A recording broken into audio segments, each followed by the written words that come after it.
Assalamualaikum warahmatullahi wabarakatuh. Perkenalkan, nama saya Fanya Rafabila Juliandra dari kelas 2B Ilmu Komunikasi dengan NIM 2101030141. Di sini saya ingin menjelaskan tentang suatu kasus berdasarkan dengan perspektif positivisme, konstruktivisme, dan kritisme. Saya akan membahas kasus yang sedang happening, yaitu kasus yang bersangkutan dengan Marisha Icha dengan Medina Zain, dengan berawalan Marisha Icha membeli tas branded KW dari Medina Zain. Berikut penjelasannya. Selebgram Medina Zain kini harus mendekam di penjara setelah jadi tersangka kasus pengancaman dan pencemaran nama baik. Medina Zain dilaporkan atas kasusnya oleh Marisha Icha ke polisi atas tindakan yang terekam CCTV. Sempat saling lapor, Medina Zain malah harus masuk ke penjara karena perseteruan dengan Marisha Icha. Selebgram Marisha Icha pun membongkar awal mula permasalahannya dengan Medina Zain yang diduga menjual tas brand palsu atau tas bermerek KW.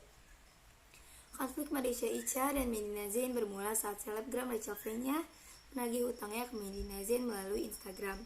Setelah masalah dengan Rachel Fenya selesai, muncullah tudingan media juga memiliki utang dengan beberapa public figure, termasuk Marisha Icha. Marisha Icha pun mengetahui ada beberapa korban serupa dengannya yang membeli tas branded KW dari Medina Zain. Marisha pun membawa masalah ini ke ranah hukum, namun pihak Medina Zain sendiri mengatakan tidak mengenal Marisha Icha. Bahkan Marisha Icha pun tidak pernah membeli dari tangan Medina. Itu kata Medina Zain. Kendati demikian, Medina Zain mengetahui kenapa Marisha Icha tersebut melibatkan diri. Permasalahannya dengan Marisha Icha berawal dari dirinya ada kerjasama dengan seorang artis. Artis tersebut dibayar Medina Zain dengan sebuah tas branded. Sang artis pun menjual tas itu ke suatu seller. Namun seller menyebut tasnya yang dibelinya itu KW atau tidak autentik. Dikirim dari temannya, disebarkan dan diposting dengan saudari bernama Marisha Icha. Nah, Marisha itu temannya si artis itu ternyata, tutur Medina Zain. Lalu Marisha Icha pun menyebarkan lewat postingan Instagram dan enggan untuk menghapusnya, lantaran ada beberapa korban yang bernasib sama. Di sisi lain, Medina Zain menyebut bahwa tas branded yang diklaim Marisha Icha dan korban lainnya adalah KW, bukan miliknya. Namun Medina Zain juga turut memberi somasi kepada penjual lantaran telah merusak reputasi namanya. Dalam laporan Marisha Icha, Medina Zain dijerat dengan pasal 310 dan 311 KUHP dan atau pasal 27 ayat 3 Undang-Undang Republik Indonesia nomor 19 tahun 2016 tentang ITE. Sementara itu, ancaman hukumnya 4 tahun penjara. Dalam kesempatan itu, pelapor juga meminta uangnya dikembalikan. Lalu terkait kasus ini, Marisha Icha dan Medina Zain sudah dipertemukan dalam rangka upaya mediasi. Namun sayangnya tidak ada kesepakatan damai antara kedua belah pihak. Sementara dengan itu, Ramzi memastikan bahwa setelah status Medina Zain dinaikkan sebagai tersangka, maka tidak akan ada lagi upaya mediasi dari kliennya.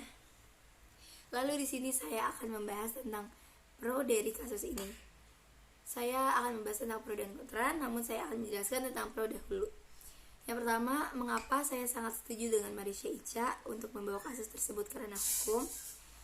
Karena menurut saya hal itu sudah sangat fatal sekali, apalagi dengan dijanjikan tas original dengan harga miring.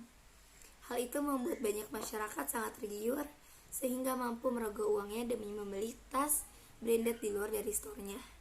Saya juga sangat mendukung perlakuan Marisha Icha untuk membawa Medina Zain ke pihak yang berwajib. Alasannya adalah agar tidak banyak lagi masyarakat yang terkena tipu dan cukup terakhir di Marisha Icha.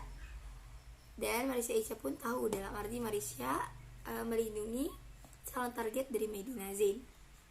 Lalu setelah itu saya ingin membahas tentang kontranya. Mengapa saya membahas kontra dalam video ini? Padahal tadi saya menyebutkan beberapa fakta atau pro yang sudah memang masuk akal sekali. Walaupun banyak fakta dan terjadinya kasus ini, tapi menurut saya ada sedikit kontranya, yaitu pertama, Malaysia Ica tidak cross check terlebih dahulu mengenai Mehdi Nazin, apakah beliau benar-benar penipu atau tidak. Lalu yang kedua, citra dari Mehdi Nazin pun sudah tersebar bahwa beliau adalah penipu karena sudah banyak kalangan selebritis yang terkena tipu oleh beliau. Lalu yang ketiga, seharusnya Mehdi Nazin tetap membeli lewat store-nya saja, walaupun ada perbedaan harga. Lalu selanjutnya di sini saya ingin menjelaskan atau memberikan beberapa solusi atau saran agar tidak terulang lagi kejadian seperti ini. Di sini saya ingin menjelaskan beberapa saran. Yang pertama itu, kita harus memeriksa identitas penjual. Identitas penjual harus kita cari terlebih dahulu, harus kita cek terlebih dahulu agar untuk memastikan apakah dia beneran seller yang terpercaya atau tidak. Memeriksa identitas penjual yang sangat penting diketahui adalah nama perusahaannya, alamatnya, emailnya, dan kontak yang dapat dihubungi. Perhatikan juga verifikasi yang tertera pada identitas penjual.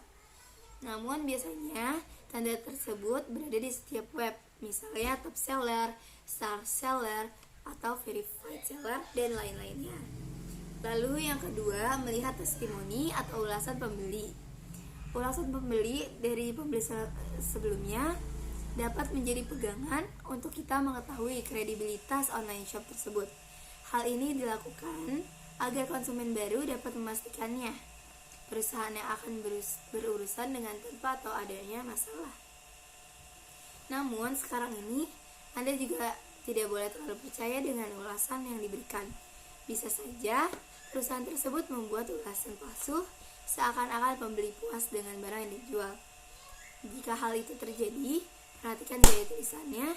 Lalu ulasan yang terlalu berlebihan juga patut kita waspadai.